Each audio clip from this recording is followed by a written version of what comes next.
iyi ni radiyo y'ijwi ry'Amerika ivugira Washington DC mu Kirundi n'Ikinyarwanda. Nongeye kubasuhuza, muri kumwe na Venuste Nshimiyimana. Mu Rwanda mutwumvira kuri FM 104.3, naho mu Burundi turi ku mirongo migufi ya shortwave kuri metero 19 na 22. Dore ingingo nkuru twabateguriye. Kuri uyu wa kabiri haramenyekana ikipe yegukana igikombe cy'amahoro mu mupira w'amaguru mu Rwanda. Umukino wa nyuma urahuza amakipe APR FC na AS Kigali. Mu Burundi haravugwa ibura ry'isukari. Ubu twarafunze namana kinicayi hakuza kinicayi byaraturiye cyo dukora. Isukari twironka bitugoye gose ko nkatwe ducuruza kantine ngaha mwirisi kugira abashumuga wanje yironka nko ku mabutike bamucira 6,000 tugacuruza uko nyene. Bamwe mu baturage bo mu ntara ya Rutana agahugu umuco akandi umuco mu karere ka Rubavu mu Rwanda, umukobwa utifite ntimworohera kurushinga. Ni ibintu bizwi, ukuvuga ngo niba umukobwa akundanye n'umuhungu agomba kuzajyana saro, akajyana amabati, hari n'abasigaye bajyana moto, akajyana televiziyo, ibyo kurya by'ibindi bishimbi birayi ni byinshi ugasanga nka Daihatsu iruzuye. Umwe mu bakobwa nawe urimo kwisuganya ngo ashake ibyo azaha ubazarwubakana. Ayo makuru kimwe n'andi avugwa hirya no hino ku isi ni mu kanya, mugume ku maradiyo yanyu. Duhere ku makuru avugwa hirya no hino ku isi mwateguriwe kandi mugezweho na mugenzi wacu Aloyizi Bigirimana. Aloyizi, wiriweho? Biriwe neza Veniste. Tuyahere kuyavugwa ku mugabane wa Afrika. Umukuru wa komisiyo y'ubumwe bwa Afrika yaragaragaje umubabaro afise ku bimukira b'Abanyafrika bakubagurwa iyo bariko baragerageza kujabuka muri Espagne baciye muri Maroc. Inyuma y'aho abimukira 23 bafiriye, acasaba amatohoza kuri ubwo bwicanyi. Abimukira hafi 2,000 barinjiye ku nguvu ku rubibe ruri hagati y'intara ya Nador ya Maroc hamwe na Melilla muri Espagne ku munsi wa gatandatu. Abategetsi ba Maroc bavuze ko abimukira hafi 23 bapfuye, abapolisi 140 barakomereka muri izo ntureka. Komiseri w'ubumwe bwa Afrika Musa Faki Mahamat yasabye ko hakorwa amatohoza yihuta kuri ubwo bwicanyi. Ambasaderi wa Kenya muri ONU Martin Kimani yavuze ko akanama ka ONU kajejwe amahoro n'umutekano gakorana mu mwiherero kugira kaganire kuri ubwo bwicanyi bukorerwa abimukira muri Espagne.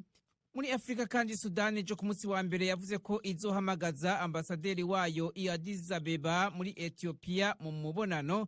Ni nyuma y'aho igisirikare ca Ethiopia cagirijwe na Sudani ko cishe abasirikare 7 ba Sudani hamwe n'umusivile umwe. Ethiopia yarahakanye ko ingabo zayo zabigizemwo uruhara. Yavuze ko ubwo bwicanyi bwakozwe n'imihari yitwaje ibigwanisho kandi ivuga ko yababajwe n'abahasize ubuzima. Icuka kibi hagati y'ivyo bihugu bibiri cariyongereye mu myaka iheze, haraba no gutana mu mitwe ku rubibe rwa Al-Fashaka ruri hafi y'intara ya Tigre ya Ethiopia. Umutegetsi mu gisirikare ca Sudani atashimye ko amazina yiwe amenyekana yabwiye itororokanizo ry'amakuru ry'Abafaransa AFP ko abo basirikare bishwe bari bafungiwe ku rubibe ruri hafi ya Al-Fashaka. Umushikiranganje wa Sudani ajejwe imigenderanire n'ayandi makungu yavuze ko buca hamagaza ambasaderi wiwe muri Ethiopia mu mubonano. Uwo mushikiranganje yavuze ko ambasaderi wa Ethiopia muri Sudani nawe azotumwa ko kugira abwigwe iyi nyifato igayitse y'igihugu ciwe.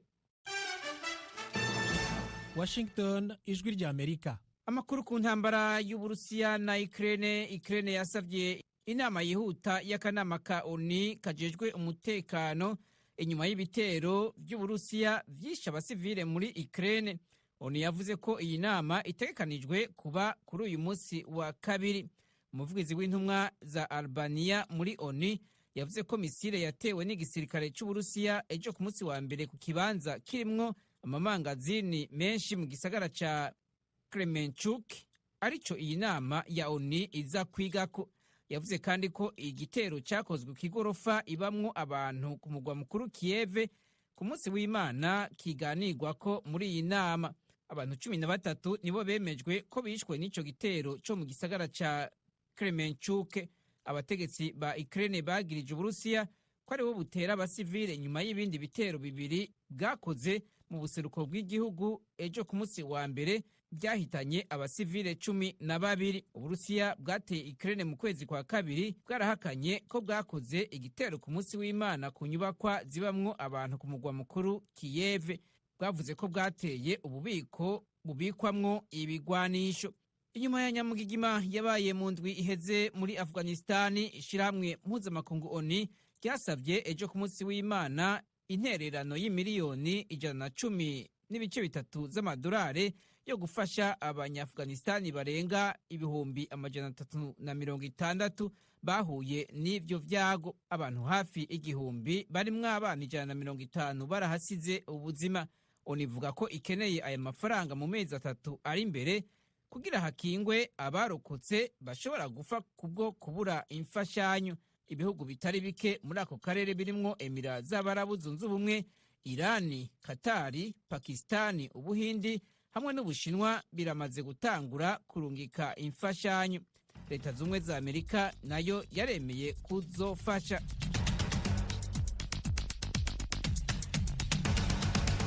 Urakoze Aloyizi Bigirimana. Mukomeje kumva radio y'Ijwi ry'Amerika yumvikanira kuri FM 104.3 mu Rwanda, mu Burundi ni ku mirongo migufi ya shortwave kuri metero 19 na 22.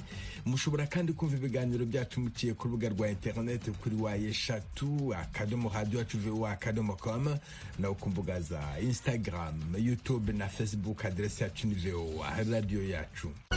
Iwanyu mu ntara.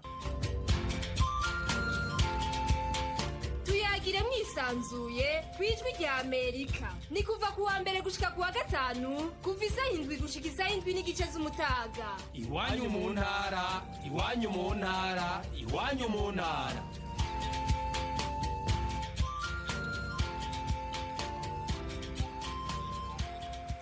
I Kigali mu Rwanda kuri wa kabiri haramenyekana ikipe yegukana igikombe cy'amahoro mu mupira w'amaguru muri uyu mwaka. Umukino wa nyuma urahuza amakipe APR FC na AS Kigali kuri stade Nyamirambo guhera isaa 12 za nimugoroba. I Kigali turi kumwe n'umunyamakuru w'Ijwi ry'Amerika ushinzwe amakuru ya sport Jean Claude Munyandinda. Jean Claude Munyandinda, wiriweho? Mwiriwe neza Veniste, amakuru yanyu? Tumeze neza. Aho ngaho namwe cogamu yarangiye, mwasubiye ku kazi mwese? Niko bimeze, cogamu yarangiye, abantu barimo barinegura bibaza uko yagenze, biha amanota bavuga bati bijyageze neza, wenda ibintu byagenze neza, nuko nyine ubuzima bwongeye gutangira nk'ibisanzwe.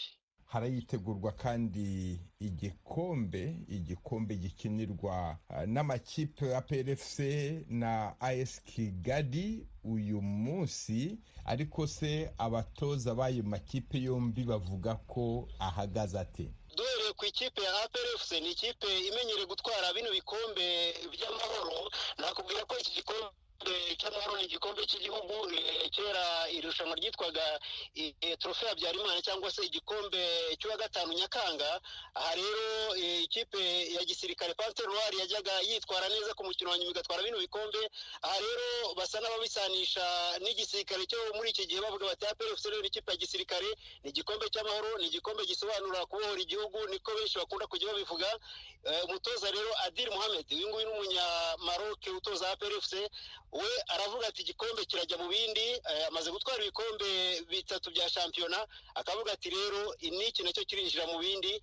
Aha rero ariko aravuga ibindi, ariko ku rundi ruhande Kasambungu Andre n'umutoza wa AS Kigali, we aravuga ati twebwe muri AS Kigali turashaka guhindura amateka, ntabwo ibikombe byose bikomeye bizajya bijya muri APR FC kuko natwe turakomeye. Aha rero umutoza Kasandre we aranashimangira avuga ko APR FC nibyo ni ikipe ikomeye, ariko kuba yarayitsinze 2-0 nta n'ikintu kigaragara haranira muri shampiyona, bigaragara ko noneho mu gihe abaharanira igikombe. Kasandre baravuga ati abakinyi banjye barakomeye, abakinyi banjye nabajyanye mu mwiherero i Muhanga, kuko nyine bamaze igihe mu mwiherero bihishe i Muhanga mu majyepfo y'igihugu. Aha rero bamaze kumanuka bagaruka i Kigali bavuga bati Leo ni Leo, nk'uko bakunda kuvuga mu Giswahili, bati Leo ni Leo. Umunsi ni nyine, umunsi nta gisibya, igihe ni cyo gutwara igikombe. Uwo nguwo ni Kasandre ubivuga, umutoza wa AS Kigali. mbese mbwira icyo gikombe kimaze iki, ugitwaye yunguka mwiki? usibye ishema Veniste, usibye ishema twavuga ko muri iki gihe ibihembo ntabwo bibara amafaranga menshi. Ntekereza ko ikipe iza kwegukana igikombe itaza kurenza amafaranga miliyoni 10 y'amanyarwanda. Urumva ko n'amafaranga make ugereranyije n'agaciro ka shampiyona witwaye nawe, nubwo bavuga ko amafaranga nyine nabwo abakiri makeya, ariko nibura 25 z'amanyarwanda nizabona muri shampiyona.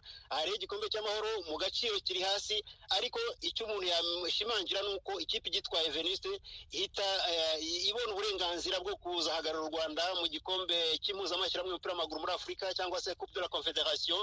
Rero AS Kigali yo biranayireba cyane kuko niyo makiriro asigaye, mu gihe APR FC yo yamaze gutwara shampiyona yo n'ubundi ubwo byamaze kuba impamo ko ari izaseruka mu gikombe cy'amakipe y'abaya mbere wayo cyangwa se Coupe d'Afrique de Club Champion.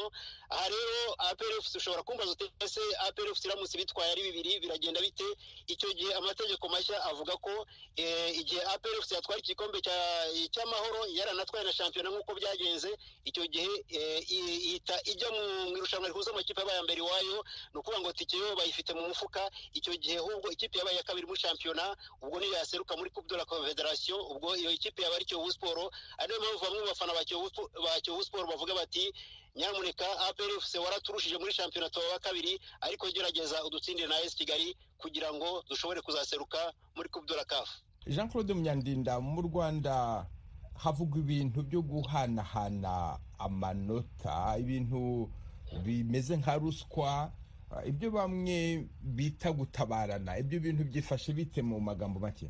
Nibyo Veniste, muri shampiyona irangiye ndetse no mu marushanwa yagiye aba mu myaka yashize hagiye hahwihwiswa ibyo bintu, ariko uko imyaka igenda yicuma bigenda bigaragarira mu kibuga. Bamwe bajyaga bavuga bati ni impuha, ni ugusebanya, ariko icyo umuntu yakubwira nkanjye wakurikiranye ino shampiyona irangiye hagiye havugwa ikintu bita otane. Bamwe babivuze ari mu rwego rwo gutebya. Uzi ko otane ari rwa rugaga cyangwa se ishyirahamwe ry'ibihugu byiyemeje gutabarana, cyane cyane ubwo ni ibihugu byerekeza mu burengerazuba bw'isi. Aha rero mu Rwanda nabwo hadutse otane. Otane ni amakipe yagiye yishyira hamwe avuga ati nyabuneka ndashaka igikombe, wabingiramo ukaba amanota kugira ngo abo duhanganye mbe nabacaho cyangwa se mbe nabereka igihandure. Aha rero bagiye babivuga, n'ubu ntibivugirwa ku mugaragaro, ariko usesengura cyangwa se udafite abagamiye yagiye yumva ko hari amakipe arimo nka APR FC ifite igikombe cya shampiyona, yari ifite rero amakipe ayiri inyuma, twavuga basa nk'abatarize umugozi umwe mu manota. APR FC rero ari nayo yatwaye igikombe cya shampiyona. Hakaba Marine FC, ikipe nayo y'igisirikare cy'u Rwanda, bavuga ko akenshi iba ari muri umuntu wa APR FC ku manota. Indi kipe yavuzwe muri iyo otani ni Etoile de l'Est y'akarere ka Ngoma, yamaze no kumanuka. Espoir FC y'akarere ka Rusizi nayo yaje muri iri tsinda cyangwa se muri uru rugaga rwo guhanahana amanota, tutibagiwe n'ikipe ya Bugesera FC. Ariyo byagiye babivuga. Ikindi umuntu yavuga wenda cyabayemo maguye nuko nk'ikipe ya Kiyovu Sport nayo yigeze kuvugaho ko yigeze gutanga ruswa ku ikipe ya Rutsiro ndetse no ku ikipe ya Mukura Victory Sport muri shampiyona irangiye. Aha rero byagiye bihwihwiswa. Ikindi umuntu yavuga muri ibi bijyanye n'amaguye ni ikipe ya Gasogi United ndetse na Gorilla, byigeze kuvuga ko no kwishyura. Ikipe ya Gasogi yatanze inda y'abukuru ku buryo abantu badatabariye hafi Veniste bishobora kuzaba ibintu bibi cyane. Jean Claude Munyandinda, umunyamakuru w'Ijwi ry'Amerika i Kigali, uza kutugezaho umupira uri buhuze APR FC na AS Kigali kuri stade Nyamirambo. Jean Claude Munyandinda, ndagushimiye kandi nkwifurije umunsi mwiza. Murakoze cyane Veniste, namwe mugira umunsi mwiza. Washington, Ijwi ry'Amerika. Mukomeje kumva radio y'Ijwi ry'Amerika ivugira Washington DC mu Kirundi n'Ikinyarwanda. Leta y'u Burundi yagabanije amafaranga y'igipimo cya COVID-19 ku bakoresha umupaka wa Gatumba. Ikiguzi cyavuye ku madolari 15 gishyirwa ku madolari 5 ku banyekongo binjirira kuri uwo mupaka. Icyemezo cyakiriwe neza nabo kireba. Uvira Vedaste Ngabo.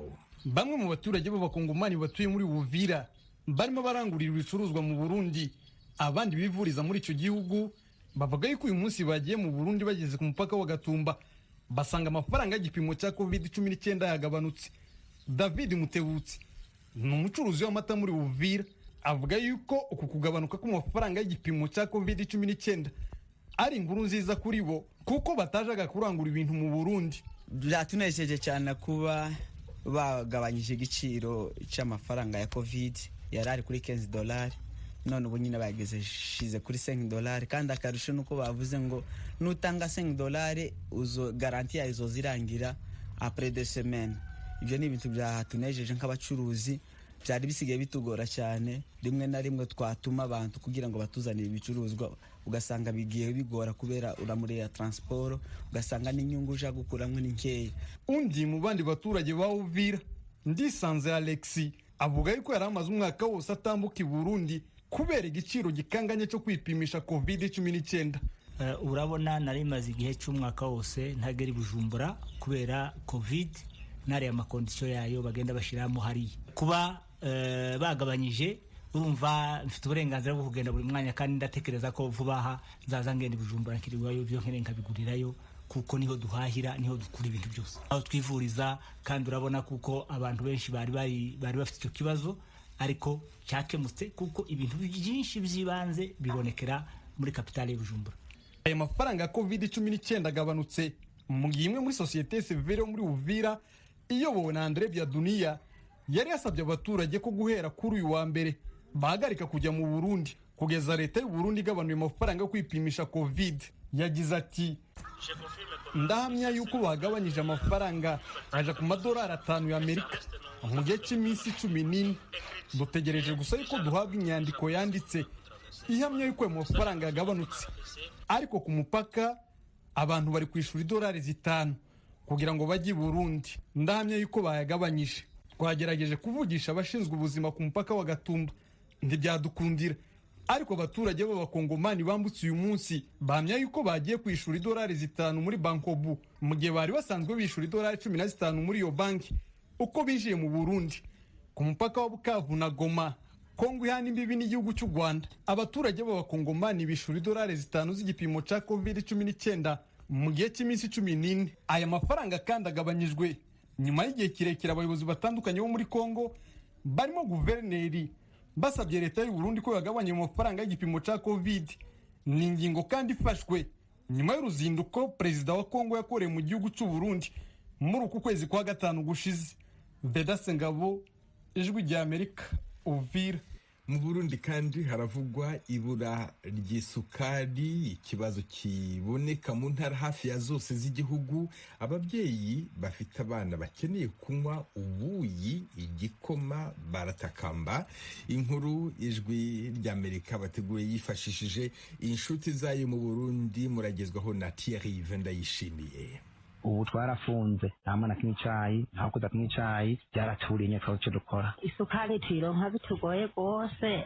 Iyo ni imyidogo ya bamwe mu banyagihugu bo mu Burundi badatahura na gato iyi sukari ija. Bagira bati, twagirana ikibazo cy'iminsi mike none bitera biyangara. Ico kibazo rero cibura ry'isukari gifata cyane cyane abanyagihugu ba mikoro make, kandi ni kibazo kirangwa mu gihugu cose. Bagenzi bacu baravuganye n'abanyagihugu mu bice bitandukanye by'igihugu. Mu ntara ya Rutana mu buraruko bushira ubuseruko bw'igihugu bavuga ko bayihebye kuko kuyirondera ari nko kurondera umuzi wibuye.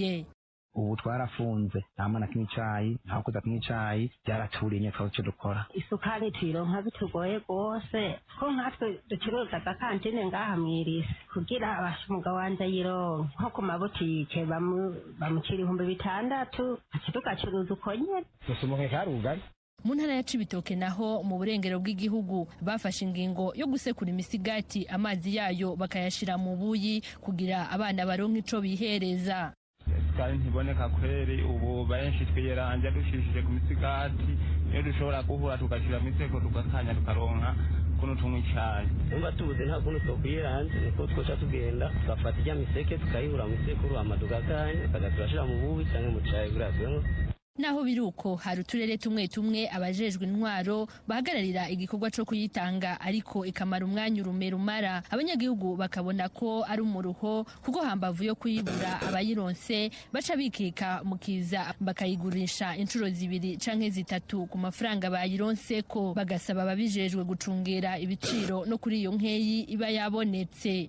iyo ibintu biguma biduga natwe tutabona aho uburyo buriko burava biratubabaza cyane. Rero bimaze kuba byogabanuka kuba leta bagasubiza ku giciro leta iba yaratanze biratunezera cyane. Umwenegihugu muto muto yahora acinyizwa ku biciro agasanga yifitiye udufaranga duke yagiye gusuma agasanga ibiciro byaduze bikamugora gusuma, aroroherwa mu gihe leta yafasha abo bantu ikabashengeza canke ikabaca amande bagasubiza ibiciro uko vyahora, umwenegihugu akagura yorohewe. Kubera imyidogo ibandanye iba myinshi mu gihugu, bagenzi bacu baciye bishikira ku cicaro c'iryo hinguriro rihingura isukari Sosumo riri mu ntara kama ya Kumoso muri komine Bukemba mu ntara ya Rutana kugira ngo birabire neza ibihakorerwa. Barashikiriye umuyobozi mukuru w'iryo hinguriro General de Brigade Aloyize Ndayikengurukiye kugira bavugane ibijanye n'ikibazo kiri muri iyo shirahamwe. Aremera ko hari ikibazo c'ikena ry'isukari gihari mu gihugu ariko akabibona mu mico ibiri. Ubwa mbere nuko ishirahamwe ari rya kera rikeneye gusanurwa kugira umwimbu wiyongere. Nivyo abanyagihugu baridoga ko agasukari mu minsi katakiboneka kandi bashaka biraboneka mugabo kumbure zisiguritse. Imbo rero zina nyinshi cyane. Ubwa mbere hariho ihinguriro rishaje, ihinguriro dufise ni ryo guhera mu 1988 bakora imaze imyaka 34 ihingura igikacu, rumba rirashaje. Nibi bikaje dukoresha navyo birashaje. Abakeneye isukari nabo kuva mu 88 gushika turi mu 2022 barigwije hafi inshuro zitatu bako abakenera isukari bigwije na gatatu. Ubwira kabiri General de Brigade Aloyize Ndayikengurukiye amenyesha ko abatumye n'ibyahuha bihuhuka ari amashirahamwe akora imitobe yagwiriye kandi yose akaba akoresha isukari. Amahinguriro akoresha isukari mu guhingura ibintu bitwita unité de production yariyongereye. Ubu turageza ahantu umwimbu turonka udashobora gukwira bene gihugu bene ayo mahinguriro akoresha isukari. Ivyo rero bikaba atari iby'imbeshere kuko bagenzi bacu babyiboneye. Barishikiye mu kigo BBN kijejwe gusuzuma ubuziranenge bw'ibifungurwa n'ibindi bidandazwa mu Burundi. Basanze imitobe ikoresha isukari yiyongereye ku rugero rudasanzwe uko umwaka utashe mu Burundi. Mu mwaka wa 2019 ushiri wa 2020 hemerewe kuja ku isoko ubwoko bw'imitobe bushika 20. Mu mwaka wa 2020 ushiri wa 2021 ico giharuro caraduze kugera kuri 54. Ico giharuro gishobora kubandanya kiduga gushika kuri 60 mu mpera z'umwaka wa 2022 nkuko bivugwa n'ikigo BBN. Uko umwaka utashe rero umwimbu w'isukari mu ihinguriro Sosumo ubandanya ugabanuka. Ihinguriro Sosumo ryemeza ko mu mwaka wa 2016 umwimbu wavuye ku matoni y'isukari 23,656 uja ku 18,574 mu mwaka wa 2019. Muri uno mwaka umwimbu urenga gato amatoni 15,000 dushingiye nanone ku bitigiri bya Sosumo. Urakoze Thierry Ndayishimiye. Niba nawe uri mu ntara igeramiwe n'ibura ry'isukari, sangiza abumva ijwi ry'Amerika uko bigenza kugira ngo ubone insimbura sukari nawe se ukamura imisigati. Iyi nkuru mwayisanga ku rubuga rwacu rwa internet kuri wa eshatu akadomo radio yacu voa.com no kuri Facebook VOA radio yacu. Agahugu umuco akandi umuco. Tujye i Rubavu mu burengerazuba bw'u Rwanda mu murenge wa Cyanzarwe. Hari umuco utamenyerewe cyane mu Rwanda. Abakobwa bashaka kubaka urugo bagomba guhuza umutungo wimukanwa n'uw'umugabo. Uyu muco ntuvugwaho rumwe. Inkuru ya Eric bagira ubusa. Adeline Nzasenga y'imyaka 32 y'amavuko atuye mu kagari ka Rwangara mu murenge wa Cyanzarwe mu karere ka Rubavu mu cyahoze ari komine Rwerere ubu ni mu burengerazuba bw'u Rwanda. Numwe mu bemereye Radio Ijwi ry'Amerika ko bigoye kubona umugabo uri umukobwa utifite icyarimwe uvuka mu muryango ukennye. Yatubwiye ibyangombwa nkenerwa ku mukobwa witegura kurushinga. Ni ibintu bizwi. Ukuvuga ngo niba umukobwa akundanye n'umuhungu agomba kuzajyana saro, akajyana amabati, hari n'abasigaye bajyana moto, akajyana televiziyo, ibyo kurya ibindi bishimba ibirayi ni byinshi ugasanga nka dayihatsu iruzuye. Nzasenga yemera ko nawe hari abasore bagiye bamubenga bamuziza ko adafite ubushobozi bwo kubona ibishyingiranwa. Ubu intego ni ugukora ibishoboka akabibona nk'urufunguzo rwo kubona umugabo. Ntabyo mfite ariko nta bundi gukora mbishaka, hasi no hejuru mpaka igihe uzabibonera ukabona umusore wabiha nakumvikana, twakumvikana twahuza.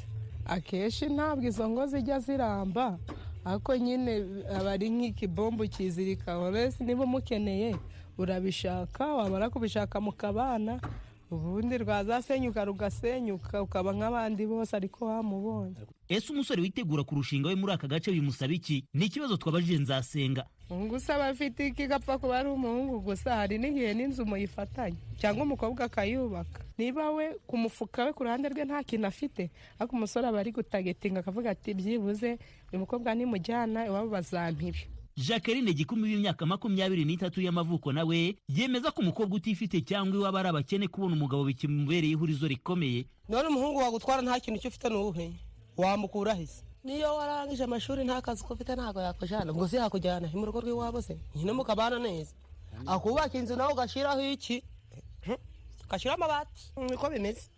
Ni ihame cyangwa se warangiza no kumwubakira akanaguhakana muri make. Nabyo bijya bibaho benshi cyane.